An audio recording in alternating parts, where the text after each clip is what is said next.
Before we transition to the present, I want to share some of our upcoming programming. Next Saturday, May 6th, we have teamed up with the Reg Lene Center for the Performing Arts to bring a day dedicated to Ruth Bader Ginsburg to Jamestown. At 2:30 on May 6th, we are hosting a conversation entitled The Notorious REC, Robert E. Cushman. Cushman was a colleague of Robert Jackson's and one of Justice Ginsburg's professors at Cornell University, and he is the one who encouraged her to pursue law school and helped shape her thoughts on civil rights. Our featured speakers at 2:30 will be our Jackson scholar, Professor John Q. Barrett, and Irene Carmone, the co-author of Notorious RBG, and it will be here in our theater. This program will not be broadcast, so we encourage you to join us in person so you do not miss this special event. And it will also be followed by a book signing of both Notorious RBG and That Man, which Professor Barrett edited. Then later that day at 7:30 p.m., the Reg Lene Center will be the final stop of a national touring production of All Things Equal, a one-woman show about the life and achievements of Justice Ginsburg. So please join us next Saturday at 2:30 and stay for the performance at the Reg at 7:30. Now let me lay a little foundation for our next presenter. We've just had a glimpse into a trial that never was, in the hopes that it would rally people sufficiently to pay attention to the anti-Semitism and authoritarianism developing in Germany and spreading. And we know about the trial that was, the International Military Tribunal at Nuremberg, the mechanism post-World War II designed as a vehicle for justice, not revenge. And let me say a few words from Robert H. Jackson's opening statement delivered on November 21st, 1945.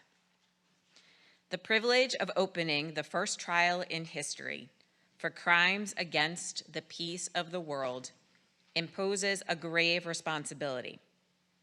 The wrongs which we seek to condemn and punish have been so calculated, so malignant, and so devastating that civilization cannot tolerate their being ignored because it cannot survive their being repeated.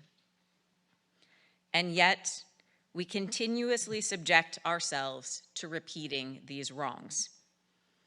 Robert H. Jackson hoped the evidence and record from Nuremberg would help the world determine that war should be illegal.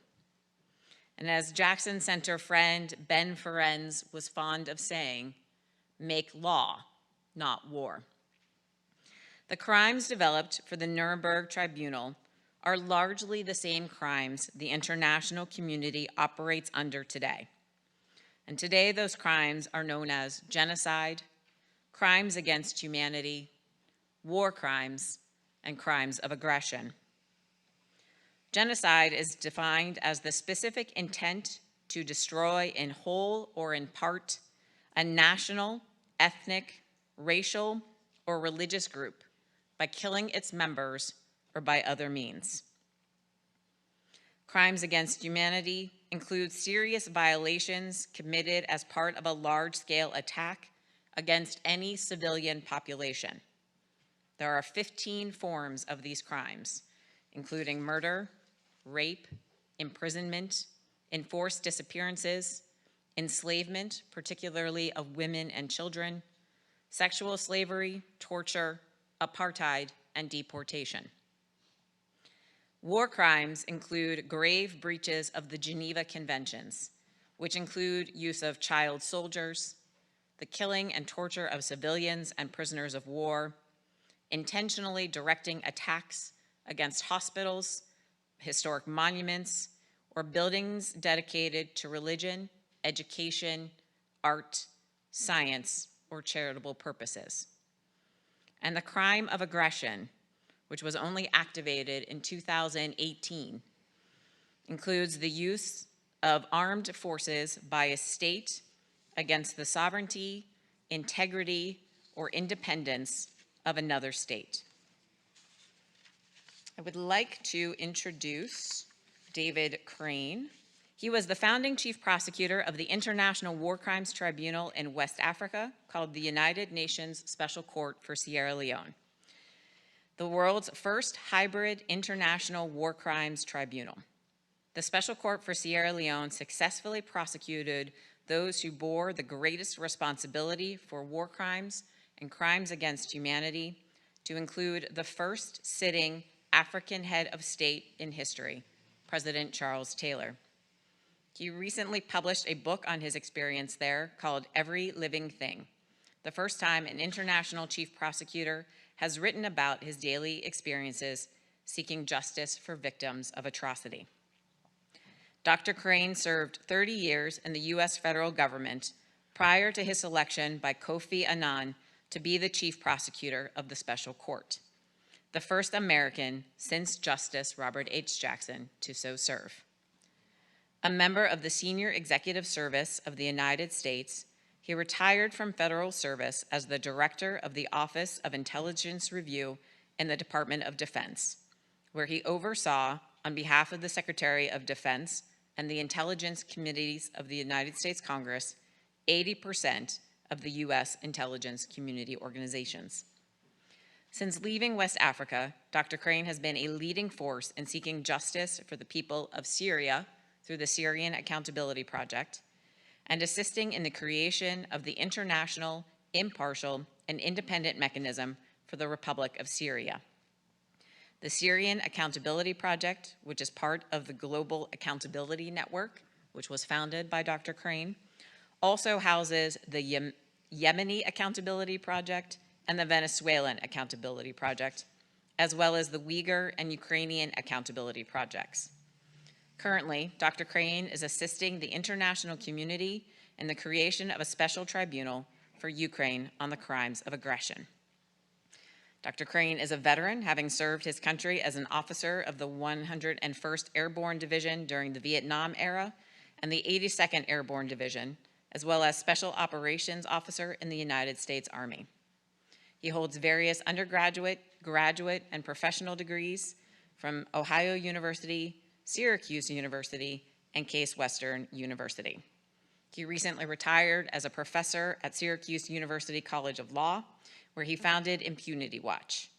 Dr. Crane currently is a distinguished scholar in residence at Syracuse University and an adjunct professor with the Washington College of Law at American University, where he teaches international criminal practice.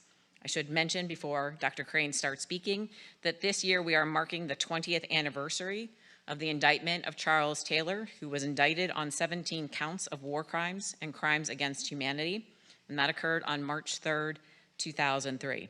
And Dr. Crane has been writing and speaking about justice for Ukraine since the Russian Federation invasion on February 24th of 2022. It is my pleasure to introduce him this afternoon to provide information on the current status of the paths of justice for Ukraine and her people. Dr. Crane, thank you for joining us.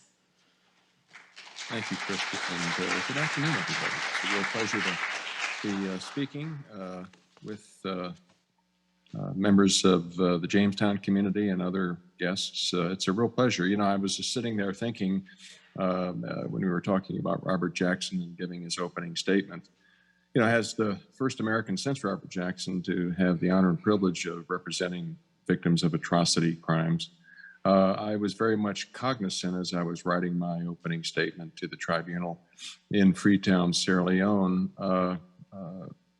just the meaning of what you're doing. You know, an opening statement is a story. It's you're telling the world what has taken place, and really you're speaking for victims that are unable to speak for themselves. And so, you know, I remember reading a great deal, rereading his opening statement myself, and it's a special moment when the presiding judge looks at you at the tribunal and says, "Mr. Prosecutor, your opening statement." And as I walked towards the podium, I was very much aware of Justice Robert Jackson and the momentous occasion that he started back in 1945 when I started the trials in West Africa for the murder, rape, maiming, and mutilation of over 1.2 million human beings there. And it was just an honor and a privilege to even be closely associated with that great man, Justice Robert H. Jackson.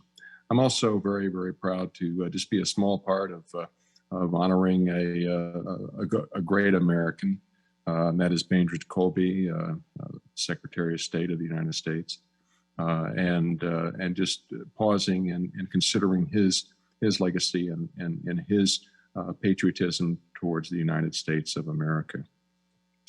So, there are so many parallels related to what Secretary Colby was doing and Robert Jackson was doing, and what we've been doing since the advent of modern international criminal law, which I'm one of the founders of and have had the privilege of being one of the founders of.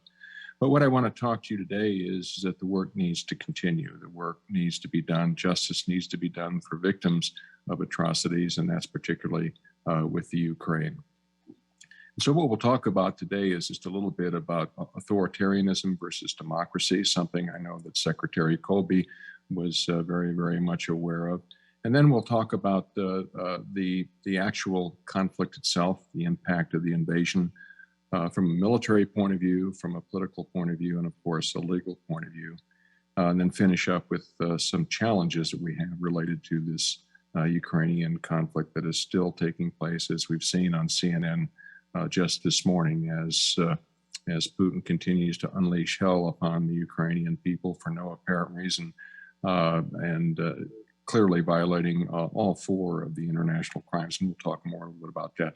And perhaps we may have a little bit time to listen to your comments and questions. So I look forward to that. In the 1930s, the world was faced with an incredible access of evil. Authoritarianism was rampant. Was a scourge across Europe, across Asia. And the democracies of the world were pondering as to what to do with this. And it eventually, of course, led to a horrific conflict, World War II, where we saw the loss of over 70 million human beings. It was interesting. I was reading a book by Max Hastings in his introduction. He said that, the predominant human emotion between 1939 and 1941 was fear and despair. Now, I don't want to sound like doom and gloom, because in reality, being one of the founders of modern international criminal law and someone who believes in the rule of law and has actually seen the rule of law take down the most powerful warlord in Africa, and in our work with the Global Accountability Network, doing investigations against the heads of state of Syria and Venezuela and those who commit international crime in Yemen, certainly in Ukraine, and of course, obviously, the horrific ongoing, as I speak, genocide in Western China perpetrated by the head of the Chinese government, President Xi. So, I've seen the power of the law, the rule of law, take down dictators. And we're at a very, very important moment in 2023. I think, in fact, 2023 will go down as one of those seminal dates in modern history, because the decisions that we're making in 2023 related to accountability for Putin and his henchmen will reverberate for the rest of the 21st century, and frankly set the geopolitical tone for the rest of the 21st century. We've got about a dozen strongmen around the world watching what we do with Putin, not only for his international crimes, war crimes, crimes against humanity, and possibly genocide, but they're really looking to see what the international community does related to his aggression. Because again, they have their own focus on various parts of their world, and if we do nothing about aggression, they will certainly move in any direction they feel necessary, because again, the world needs to account for Putin's aggression. So authoritarianism versus democracy, just like in the 1930s and the early 1940s, we're again facing a situation where the democracies of the world have to stand firm under the United Nations and hold Vladimir Putin and his senior political and military leaders accountable for their aggression. So let's talk about the consequences of the invasion. We know that in February of 2022, we kind of anticipated this, but still it was a bit of a shock. He did attack and invade Ukraine for no legal reason other than for his whatever reason he has in his mind of taking Ukraine. Let's focus on three things: militarily, politics, and the legal consequences of that invasion in February of 2022. And I look at this not just as someone who is interested in this, but as a career Army officer who has studied military tactics, who has been involved in campaigns and conflicts. I look at this as a practitioner, not as someone who is just looking from afar. Militarily, I fought the Soviet Union during the Cold War. I'm a Cold Warrior, and we studied Soviet tactics, of which the Russian Federation is still using. And their tactics are essentially mass and artillery fire. And they've always had a certain weakness, and they continue to have this weakness, and that is they don't have a professional non-commissioned officer corps. The backbone of all of our armed forces are the sergeants, the individuals who keep units together and are really the backbone as far as any kind of conflict going on. The Russian Federation forces don't have that professional NCO corps, and it really shows in as far as leadership is concerned. Their officers are taught to do exactly as they're told and do not leave anything. They're just told They're just told to do exactly what they're told. They don't have the ability to show any initiative. And so as we all know, in conflicts and in warfare, the plan that you have put together goes out the window after the first shot is fired. So one of the strengths of NATO and the United States military is we're very, very nimble. We react to situations and circumstances that are presented to us. And we really value initiative, not just by officers and junior officers, but particularly our non-commissioned officers. So we shape and mold our thinking, and we react to the situation on the battlefield, and it gives us a lot of strength and ability to succeed on the battlefield. The Russians don't have that capability because they follow and they do exactly as they're told, and when things change, they don't have the ability to adjust with that, and we've seen that certainly in the conflict in Ukraine. Another problem they have militarily is they have terrible logistics. They do not have the ability to support any kind of initiative related to movement forward.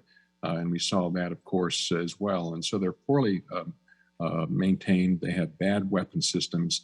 In fact, in reality, something we always kind of suspected, and we learned a little bit more in the 1990s when the wall fell down, and we got a little bit more into understanding and studying Russian military tactics. We find that really they're not 10 feet tall. They're a second-rate army.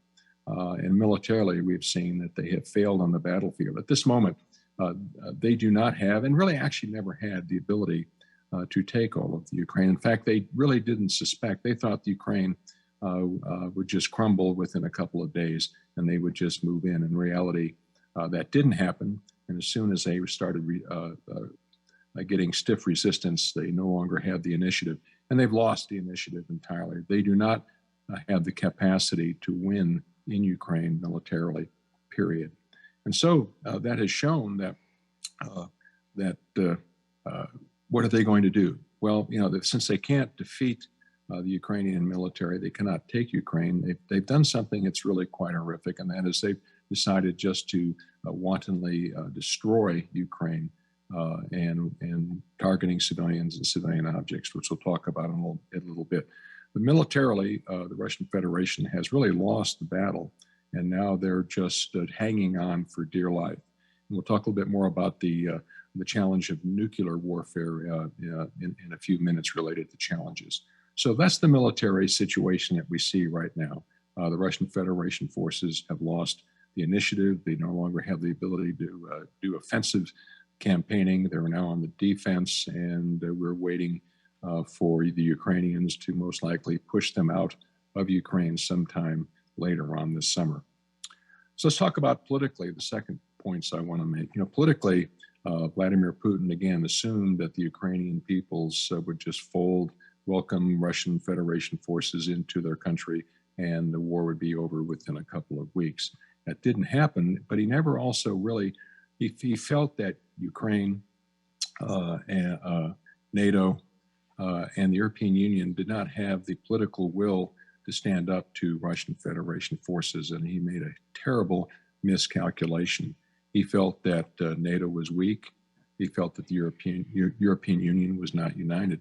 And politically, what his invasion did was strengthen NATO and also developed a political resolve of the European Union to come together, all the democracies within the European Union to come together and to politically stick together and condemn the invasion of Ukraine. It's amazing, and for someone who's is an old Cold War, you know, there were three countries in Europe who had centuries-old traditions of neutrality: Finland, Sweden, and Switzerland, and they have not been a member of NATO. But we see after the invasion, we see the application of two of those three long-term neutral countries, Finland and Sweden, apply for NATO membership. And in fact, we just saw Finland just join NATO, and Sweden will probably join sometime this summer. And so instead of breaking up NATO with the invasion, he in fact strengthened NATO, and it actually increased in size as far as number of countries who are part of the North Atlantic Treaty Organization. So politically, it's also been a disaster for Putin and his henchmen. Well, let's talk about legally. Well, you know, Soviet forces, Russian forces have never really followed the Geneva Conventions. They don't train their soldiers in the Geneva Conventions, and we've seen this play out not just in World War II, but in other conflicts such as Syria. But then, of course, with the invasion, really it was almost like an invading medieval army. They just went in and killed everything that was in front of them, violating not just the Geneva Conventions, which were war crimes, but also crimes against humanity, widespread or systematic attack directed against civilians. And then with this potential policy of just destroying Ukraine, a potential for incitement of genocide and genocide. And of course, the invasion itself was clearly an act of aggression. You know, we saw at Nuremberg, we didn't have the term aggression. It was called crimes against peace. And throughout the Cold War and well into the 21st century, you know, it took quite a while through the Rome Statute and the establishment of the permanent International Criminal Court. We've seen the development of the crime of aggression. It was listed in the Rome Statute in 1998 as a crime, as one of the four international crimes, but it was never really put together as far as elements of the crime and the ability to enforce that crime until 2010 and 2017. But it's never been actually prosecuted, and this is the perfect case of establishing a prosecution for the crime of aggression. So militarily, the Russian Federation forces have been largely defeated. They're hanging on by the skin of their teeth. Politically, it's been a disaster for Putin. Not only has he has strengthened the European Union and the North Atlantic Treaty Organization, but politically now the Russian Federation is now a rogue state. Now, you know, it's easy for me to say this, but pause here for a second. You know, the Soviet Union / Russian Federation was a founding member of the United Nations in 1945 and is a permanent member of the UN Security Council, which is the operative arm of the United Nations. And to have a permanent member of the UN Security Council ignore the UN Charter and illegally invade another member state of the United Nations is something that, frankly, none of us really contemplated. And so we have to really hold the Russian Federation accountable for not just invading Ukraine, but just flaunting the whole idea of settling our disputes peacefully and only resorting to the use of force as a last resort. And so these are unprecedented times. And so we have to take firm measures as a united international community to hold President Putin accountable for not only his international crimes of war crimes, crimes against humanity, and possibly genocide, but certainly the aggression. So this has been a disaster for Vladimir Putin at many, many levels. So what are the consequences of what he has done? we've already mentioned the fact politically with NATO, expansion of NATO, and the solidification of focus by the European Union. But what has happened is, for the second time in the modern era, a sitting head of state has been indicted for war crimes and crimes against humanity. I was the prosecutor, indicted the first sitting head of state in the modern era, President Charles Taylor of Liberia, for war crimes and crimes against humanity. Vladimir Putin is now an indicted war criminal and someone who's committed crimes against humanity. That is significant at many, many levels. You may or may not know this, but, once you're indicted at the international level, that indictment stands. It cannot be withdrawn. The only person who can withdraw that indictment is the chief prosecutor of that tribunal. In my case, that was the UN Special Court for Sierra Leone. Now, with the International Criminal Court indicting him, only the prosecutor of the ICC, the International Criminal Court, can withdraw that indictment. That indictment is for life. That is a true ash mark on his forehead. He cannot travel. If he travels, the obligation is for that country is to arrest him and hand him over to the International Criminal Court. He is now a pariah. He is the head of a rogue state, just like North Korea. It is no longer the Russian Federation or Putin, a valid and viable head of state. He is now an indicted war criminal. And this is so significant. We have placed the marker and shown to henchmen, strongmen, tyrants around the world that, yes, you truly can be held accountable for international crimes while a sitting head of state. And that head of state immunity does no longer apply. And it was my case against Charles Taylor that showed the world that, in fact, sitting head of state can be held accountable for his international crimes, setting down that important cornerstone from now on through history, that heads of state who feed on their own citizens will be held accountable. So the ICC has drawn the line. You are now an indicted war criminal. But by circumstance and by jurisprudence, the ICC in this particular situation does not have jurisdiction over the crime of aggression that's been committed by Vladimir Putin and his henchmen. And so we're going to have to hold him accountable by other means. And right now, over the past year, I've been part of a working group of practitioners, diplomats, and academics to create a package, which we have created, to create a special tribunal for Ukraine on the crime of aggression. In fact, just last week, I just finished a 7-step process by which we go from creation of the tribunal all the way down to the indictment of Vladimir Putin and his henchmen for the crime of aggression. So I think that's really important for us to understand. There are other possible methodologies out there other than an international tribunal, a special tribunal for Ukraine on the crime of aggression. We see interest in creating just a hybrid arrangement with Ukraine in dealing with aggression.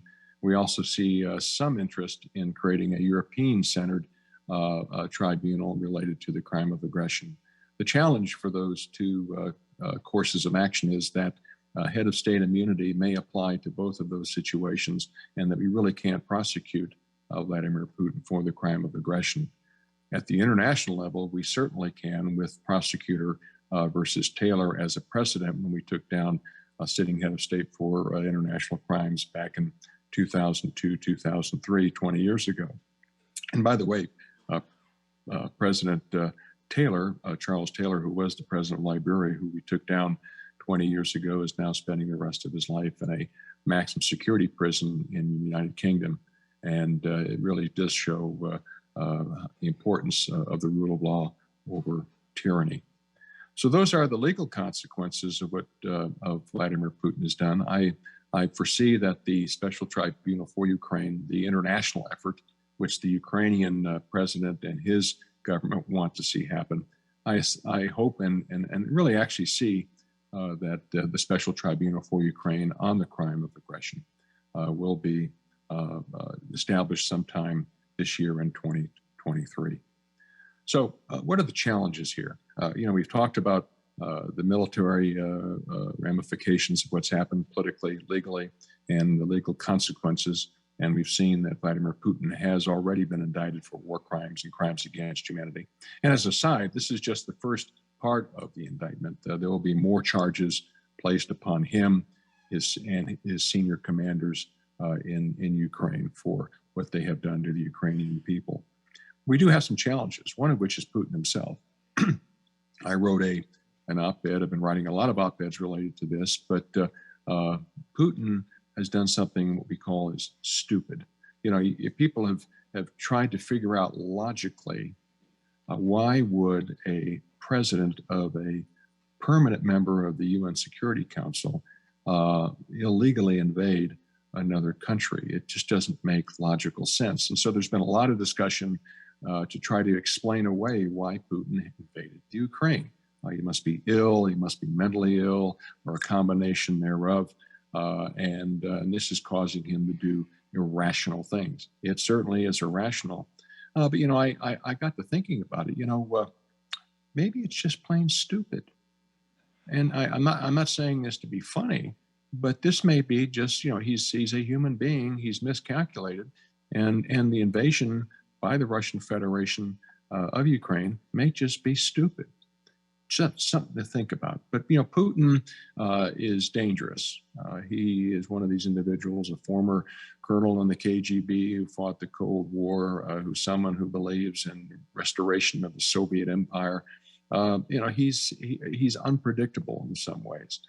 He certainly realized he's in the corner legally. He is now indicted. Militarily, he has lost. Politically, he's an embarrassment to the international community. He is truly in a corner. So that leads me to my second challenge and concern, and that is the nuclear option. You know, he is sitting on a lot of nuclear weapons systems that would literally destroy the world. Frankly, you know, for those of us who have been in the Cold War and the Cuban Missile Crisis, I think we are closer to nuclear war than we ever have been, and that is a wild card. I don't think he'll use it, but at the end of the day, if push comes to shove, at the last moment, he may do something like that. I just don't think his leadership will allow him to do that. But it's out there, and we have to know that, think about it. So that is one of the challenges related to what's been going on in Ukraine. Another real challenge here is the concept of what I call time and distraction, and I've written about this in various comments, is that, you know, Putin kind of knows us better than we know ourselves. He realizes that Europe, the rest of the world, over time will move on. And the perfect example of time and distraction is Syria. I've been very much involved since the very beginning, over 11 years of investigating the various international crimes that Assad has committed against his own people. And I am the co-author of the world famous Caesar report, which for the first time showed direct evidence that Assad was killing his own citizens. And yet we don't see or hear anything about Syria. And in fact, Assad is still in power and probably will not be held accountable for the war crimes and crimes against humanity he has perpetrated against his own people. And so it's a perfect example of time and distraction. For a while there, the world was very, very concerned about Syria, but as time moved on, the world became distracted and Syria fell off the plate. And so what Vladimir Putin has noticed, that if I just hang on and I keep perpetrating the conflict and keep pushing and pushing and surviving, that the world will eventually become distracted. Time will tell, and he may be able to take over Ukraine in the next couple of years. So we have to be very, very careful. And I think realistically, this is the most serious of the challenges we have. And that is we have to maintain our focus. We have to be determined. We have to show Putin that we're not losing our resolve and that we have to continue providing military and political and legal support to the Ukrainians related to the invasion perpetrated by the Russian Federation. So time and distraction are in reality the real concerns that I have related to the challenges as a result of the invasion. So I've talked a little bit about authoritarianism versus democracy, 1930s, 2023, same dynamic, same potential for really something going very, very wrong a third world war, but yet we've seen that democracies hold that they can face down authoritarianism both in the 1930s and 40s as well as the 21st century.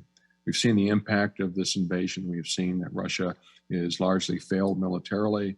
It's been a political disaster for Putin, and legally now he is in great jeopardy with the indictment of the International Criminal Court and the creation of some aggression justice mechanism to hold him accountable for his invasion of Ukraine.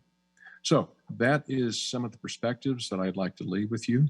I think that if Secretary Colby was sitting next to me, he would agree with a lot of the things I was saying. His perspective was that the rule of law is more powerful than the rule of the gun. And my perspective is also that truly, at the end of the day, the rule of law is more powerful than the rule of the gun. I've shown that in my work in West Africa and other places. And I think the Secretary Colby would have certainly felt the same way. So with that, that completes my kind of portion of the program. Other than if you have any comments or questions of me, if there's any time for that, I'd be glad to entertain or listen to your comments. So again, it's been an honor and a pleasure to recognize Secretary Colby and be a small part of this program. So thank you very much. And again, I'll turn it over to Kristen. Thank you, David. While we have, yes. Thank you. We have a number of people both in our audience and online, so I will ask one question and to give people a chance to formulate any questions that they may have. But with the indictment of President Putin and one of his commissioners, what is the path forward from there? Since we know the international humanitarian law community does not like to try people in absentia, what comes next? Well, again, I think we have to score this as a victory. We've indicted him. We have marked him for the rest of his life. There is no statute of limitations. So, the obligation of the world is to, if they have him in their custody, is to turn him over. So, again, this will be his legacy. His legacy won't be expanding and returning to the old Soviet Union. His legacy will be Vladimir Putin, indicted war criminal. But again, it's important to consider, yes, we don't do trials in absentia. And we may not get Vladimir Putin in the near term. We may get him in the far term or the medium term, in the sense of there may become a political circumstance by which the Russian Federation would hand him and others over to the International Criminal Court and the Special Tribunal for a fair and open trial. When I indicted President Charles Taylor for war crimes and crimes against humanity, it took me 2 years to have him handed over to us for a fair and open trial. It could happen in 2 years, it could happen in 10 years. But the point is, he is indicted. We have already shown to the world's strongmen that they will be held accountable. So that, this is already both a legal and moral victory related to him. So again, a lot of people are concerned about this, but this isn't just Vladimir Putin.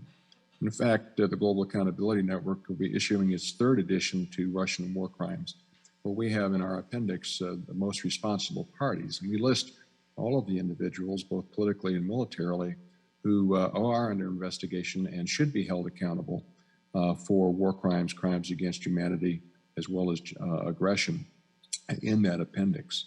And so again, we're going to be holding accountable not just Putin, but both his political and his military leadership.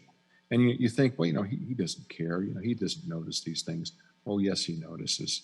I've been going after dictators and thugs for over 25 years. I've taken down one myself. They do hear our footsteps. In fact, one of the reasons that I know that he knows what that we are doing is last September, he declared me, along with 25 other individuals, to include our political leadership in the United States, President Biden, Vice President Harris, and senators and stuff. He declared us enemies of the state and banned us from traveling anywhere in the Russian Federation. And I'm number 13 on that list. So I know he knows. Ironically, he supported, the Russian Federation supported our work in taking down President Charles Taylor.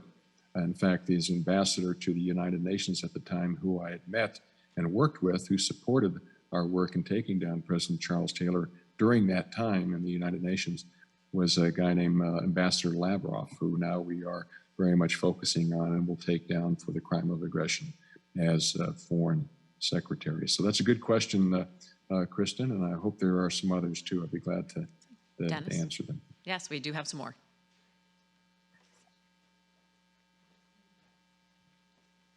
David Dennis Webster, thank you on behalf of everyone here for your extraordinary presentation and the detail and the specifics to which you spoke to. One thing that I'm interested and curious about, and I suspect others are, that you did not speak to, is the budding romance, courtship between Vladimir Putin and Xi Jinping in China, and what that might mean geopolitically. Well, that's a great question, and thank you for your comment. It is problematic, and Xi Jinping is one of these strong men and these tyrants that are very interested in the outcome of what we do, particularly regarding aggression. Because again, if we do nothing about the aggression by Putin, then obviously we have problems in Taiwan. We see Kim Jong-un in North Korea moving south, et cetera. All around the world, we see tyrants realizing, well, if I move regionally against targets that I feel are important, I know that I'm not going to be held accountable. So it is a challenge, and it is something that we have. That's why we have to create that special tribunal for Ukraine and hold him accountable for aggression. I think that Xi is dancing back and forth, and he realizes that it would be very problematic for him to militarily, I know politically he's somewhat supporting Putin, but it would be a disaster for him to support him militarily. Because one of the crimes that we are looking at is not just aggression, but aiding and abetting aggression. And in fact, in the package that we have put together, the statute creating the court, the special tribunal, the UN General Assembly resolution required to create it, et cetera, we have the crime of aiding and abetting aggression. We have a couple of countries that are really should be worried about that as well in their heads of state.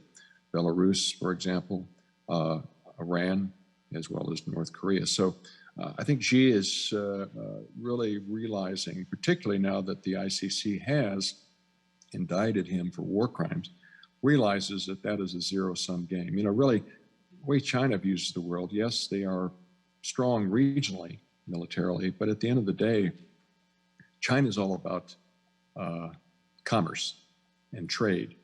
And, back in World War II, war was good for business. In the information age, that was the industrial age. In the information age, war is now bad for business. And so if he starts going down a road where he is aiding and abetting aggression for Russia, he's going to start seeing countries or companies pulling out of China, et cetera. The only reason that he stays in power is that the huge middle class in China are relatively well off. But as the jobs start disappearing, what have you, I think that it would weaken him politically. So he has to kind of pretend like he is supporting Putin and dancing a little bit to that drum. But in reality, I don't think you're going to see him aid and abet Putin by providing him military weapons systems. So it's potentially problematic in reality.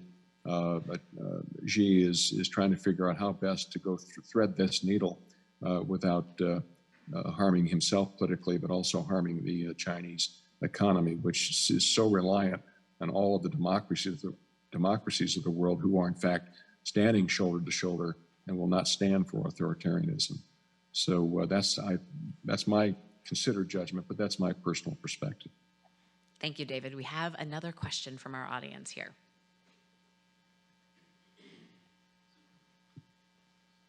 Again, thank you very much, David, for your work and your insights. Obviously, what's happening in Ukraine is not Putin's first aggression. You have Georgia, Chechnya, Crimea, and others. How did the International Criminal Court and the international legal community react to the earlier aggression? And do you think a different reaction earlier would have had ramifications for where we are today? You know, it's fascinating. If you look back, the parallels with the 1930s with the 2020s is very interesting. You know, Adolf Hitler did the same thing. He nibbled away at pieces of Europe, testing the political resolve of Europe. Putin did the same thing. He's nibbled at Georgia. He's taken Crimea, etc. Testing the political resolve. And as I said in my formal comments, he politically miscalculated. He thought that if I see, because we did nothing related to Crimea and Georgia, we shouted and thumped our chests a little bit, but in reality, these were tests to see what the world would react. And his calculation is that Europe does not have the political resolve, NATO does not have the political resolve to do anything other than to thump their chest. And so he went after Ukraine. And I think he miscalculated. He didn't realize that as I've said, Europe and NATO would come together in such a way that would actually strengthen both organizations, as well as show that the United States is not going to look the other way as well. And realized that President Biden was not going to allow this to stand. And of course, we all know the United States is the cornerstone to the military aid that's keeping Ukraine in this conflict. But we've seen NATO and Europe step forward as well. We have to, as a footnote, you know, when the wall came down, the European armies went, you know, the investment in defense went by the wayside, and most of the European armies are quite small and really do not have the individual capacity to deal with a threat such as the Russian Federation. But collectively, over 24 nations, along with the United States, Canada, are quite the formidable military array against Russian Federation, and Putin knows this. He just miscalculated, but he was using Crimea, Georgia, and the stuff as tests just to see what would happen. And he figured that the same thing that he did when he took Crimea, that would happen in Ukraine. And the reality, he was terribly wrong. But it is fascinating to consider the very same. Hitler did the same kind of things in Europe. He took the Rhineland, he nibbled at the Sudetenland, took Austria, etc., and nothing happened. And so finally, he went. In 1939, went after Poland, which sucked in France and the United Kingdom, and we were off and running in a horrific world war. He was testing, and he miscalculated politically. He just never figured that Europe would stand up shoulder to shoulder to face him down, and now he's in a pickle. I think we have time for 2 more questions. I see one more here in our audience, and then we have one online. So, Leanne, I will invite you to the podium to ask your question. And thank you for your comments and your questions. I think it really rounds out the presentation, so thank you. Hi, David. This is Leanne Hendrick from Chautauqua Lake Central School. We had the honor of having you speak to our student symposium last year. We've brought that symposium back here this year, so we are kind of getting part 2.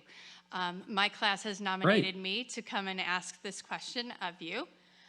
We read an article recently that used the term generational genocide, talking about the abduction of Ukrainian children and those children being brought to Russia and kind of being re-educated there. We read stories of Ukrainian mothers then trying to get into Russia to get their children back. And we were wondering, you know, the charges against Putin for aggression, do those include abduction of children or generational genocide, or do you think those charges might be elevated at some point? Great question, great question, and hello to your students there. That's great to talk to you again, actually. And you know, in these dirty little wars that we find ourselves in the 21st century, even though the Ukrainian conflict is really almost a industrial age kind of conflict, women and children pay the particular price. They are really the true victims of these dirty little wars, and we've seen that in the Ukraine. You know, there's no better person to ask me about abduction of children. You know, I am the first person to prosecute individuals who recruited children under the age of 15 into an armed force. That was one of the gravamen of those horrific events that took place in West Africa were child soldiers. And also the bushwife phenomenon, where they would come into a region, a town, or a district and gather up all the women and girls and drive them into the bush and treat them like cattle. They would work them. They would have them cook for them. They did terrible things to them as far as gender crimes. Then when they were no longer of use like cattle, they would put them down to the tune of over 30,000 that we could calculate. So I am very, very emotionally involved and professionally involved in any tyrant and thug who particularly picks on women and girls. And so the first portion of Vladimir's multi-charge indictment, this is just the beginning, as I said, was the fact that he did take children from Ukraine and move them into Russia. That is a war crime. It is a crime against humanity, but also it's a potential genocide. And if you notice, I've always called it potential, because genocide is a very difficult crime to prove. It's a specific intent crime. You almost have to have a smoking gun. But it's not about, genocide is not just about killing, but it's destroying in whole or in part of peoples, and that's also their culture, and also taking their children away from them and preventing them from basically reproducing and creating more Ukrainian children, what have you. So those are genocidal type of actions which are being considered by the international community and certainly by the International Criminal Court as to whether we should prosecute him for that. So it's a great question, an important question to ask. So he's already been indicted for the abduction of the children. That is the war crime and crime against humanity that he's been specifically held accountable for. But again, there'll be more charges related to the many, many war crimes. As the head of state, he's also the commander-in-chief, like our president, commander-in-chief of the armed forces. So under international law, under the command responsibility principle, he is individually criminally responsible for every single war crime and crime against humanity committed by his armed forces, as if he committed it himself. And that's why when I charged President Charles Taylor, he was also head of the Liberian Army. He was individually criminally responsible for the murder, rape, maiming, and mutilation of over 1.2 million human beings. So that's also kind of a side point to your question, one I think that you need to understand, that every time a Russian soldier or a commander orders a Russian soldier to commit a war crime, it's as if Putin himself ordered it, and he can actually be charged for that crime. And that's, I think, important to note. So his indictment is just beginning. The charges will be many towards the end. David, a question from one of our online audience is about, and I'm paraphrasing a little bit, about the potential hypocrisy of the United States in this role, since we are not signatories to the Rome Statute.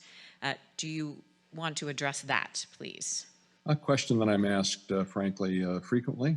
It's there. It is kind of the 800-pound gorilla in the room. And I was in West Africa when the United States aggressively attacked Iraq. It was a international crime. It was not a specific international crime at the time, but it was an act of aggression. We have to, and it is what it is. It was an act of aggression, but there probably will be no accountability related to that. But that's not an excuse. And it's frankly, some countries are using this as an excuse as to not support a special tribunal for aggression.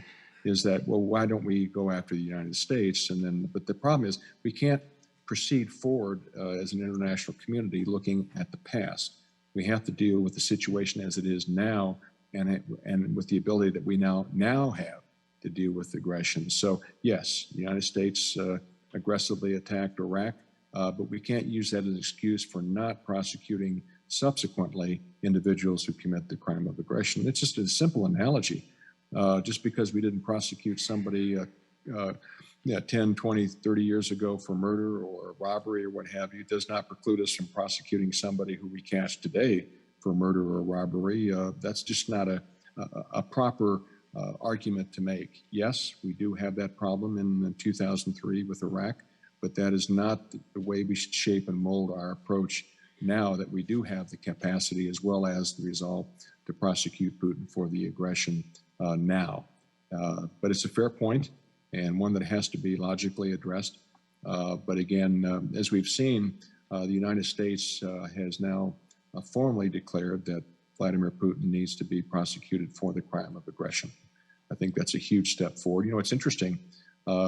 In Congress, it's a bipartisan supported issue. Republicans and Democrats, shoulder to shoulder, calling for the International Criminal Court to proceed in holding Russian Federation forces accountable for international crimes, but also calling on the international community to come together for the crime of aggression. And so we should take heart in the fact that we now have the capacity, the will to do so, and that we're probably going to be doing that related to the crime of aggression today. But it's a fair point, and I understand the point.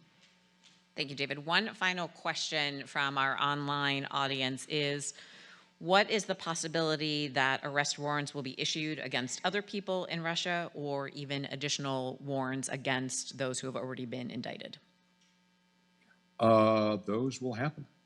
As I've said, right now we've got Putin indicted with an arrest warrant for the child issue, forcibly exporting children into Russia, along with his commissioner related to that.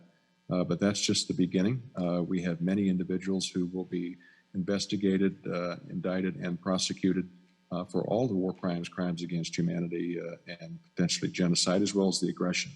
And so, yes, this is going to be a multi-year process by which we hold not only Vladimir Putin, but his political leadership, as well as the military commanders, all the way down to appropriate individuals in the field. Now, you have to understand as well is that the prosecutor general in Ukraine is domestically prosecuting officers and enlisted men who they capture in Ukraine for war crimes and crimes against humanity under their domestic law.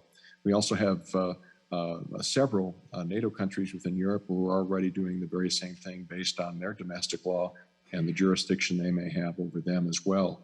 So that this will all be done both at the domestic and international level over a period of years. But I can assure you, appropriately, nobody's going to walk away from this as long as the United Nations and the democracies of the world stand firm and continue to have the political will. Again, one of the things, I've done this a long time now, ladies and gentlemen, the bright red thread of modern international criminal law is politics. We have the jurisprudence coming in from Nuremberg and the jurisprudence that we've established over the past decades. And we have the experience to legally go in and hold people accountable fairly, openly in court.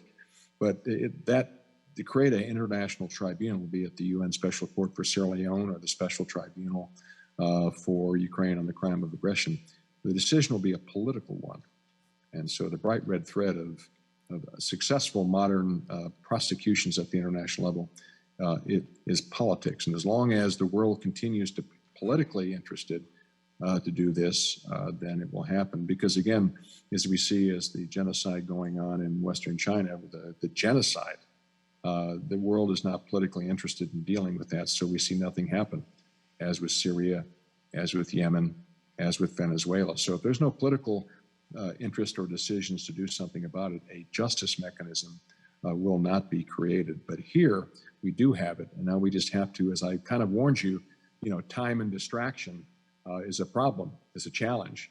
And we've got to stay focused. We've got to continue this international effort for accountability and to move forward, because the entire 21st century will be changed one way or the other on the decisions that we make in 2023. So these have been great questions and points. And again, Kirsten has my contacts. If you want to continue to ask me any further questions related to this, please do. I'd be glad to chat with you about that. But it's been a real pleasure to address you there at the famous Robert H. Jackson Center, of which I've been affiliated with for 20 plus years. My good friend Greg Peterson, Kristen, you've done such a great job as president.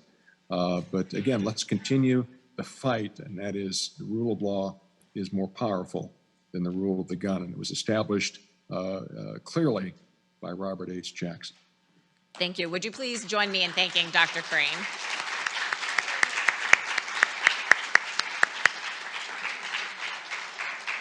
And thank you to all of our speakers and presenters and guests today. We hope that you have gained some insight into the challenges and potentially the role that each of us can play as well.